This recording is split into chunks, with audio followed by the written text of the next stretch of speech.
بسم الله الرحمن الرحيم. أنا جامع حسن محمد ديرية حجالي أنا استيدنا أي تاي جامع شاعر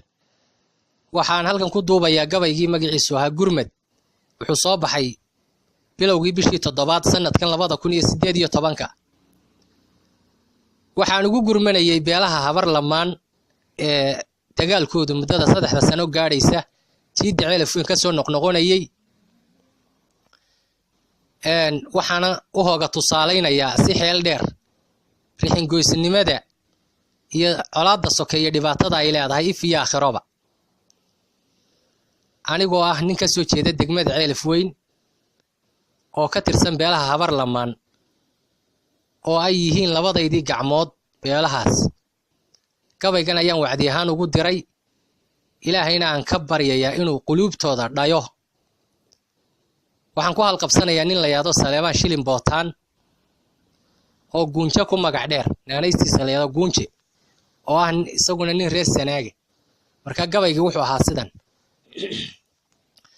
ragba gabayga gooriya ayaan mariyo guunjoowe oo gadaafo iyo maag dartii godobi raacday kardariyo guhaan iyo afxumo loogu dawgalay gabi buu ka tuuraa ninkan diinta garanayni inkastuu godkiisa iyo yaqaan gola ka fuulkiisa hadduu geysa dhiigliyo col iyo geelan horinayo guubaaba reer iyo hadduu gowrac garab siiyo goobaaday shariicada ilaah gooni ka ahaado ninkii gumara moodaaba waa jaahil gaamurey aniguna gudoonkii xaqaan ugu gargaaray jeeran garhaarkiisa dayo gees walba u eego gundhigiisa jeeran sharciga guule ku asteeyo inaan gabayba hogaamiya waa gadaan jirini gurmad weeye caawana tixdan soo gudbinayaa waa gacal walaalayso iyo guushi nabadeed galbiyo gooshaala u xidho gobol Sanaageeya gud cadaaga beelaha iskala iga gudoonsiya kadmadoobayaashiya barbaar gooni ugu sheega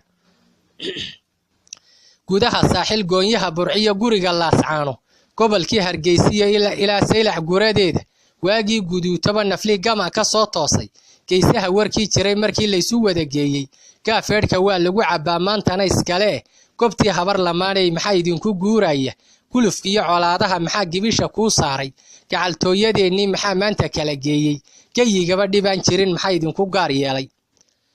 geysi go'a islaamaha goblamay gabana goomoobay gaarida asayd iyo gambacad guudka laga saaray gacal kala gadooman galeen guriga ku muuqda guldarrada Sanaag taali waa ganacshabkeennii abtigii nin geylaamiyo xawda kaga gooyay ama seedigii gowraco libin ku goobaya gabadhiisu guur male haddii guurti loo waco goobtii habar lamaanay maxay idinku guuraya kulufkiyo colaadaha maxaa gibisha ku saaray gacaltooyadeennii maxaa maanta kala geeyay gayigaba dhibaan jirin maxay idinku gaar yeelay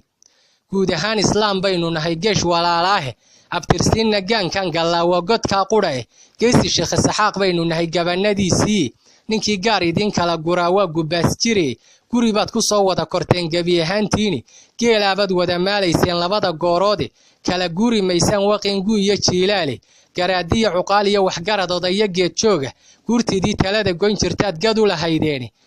gobolada dalkeenoo dhan baan ugu guweyneeni hayeeshee gafka maanta dhacay wuuna gaasiray gooshkeenan maanta aan nafluhu gaar inoo xamayi gabaygaba dadkii aan aqoonina ku geeraaryi goobtii habar lamaanay maxay idinku guuraya gulufkiyo colaadaha maxay idinku gaar yeelay gulufkiyo colaadaha maxaa gibisha ku saaray gacaltooyadiinni maxaa maanta kala geeyay gayigaba dhibaan jirin maxay idinku gaar yeelay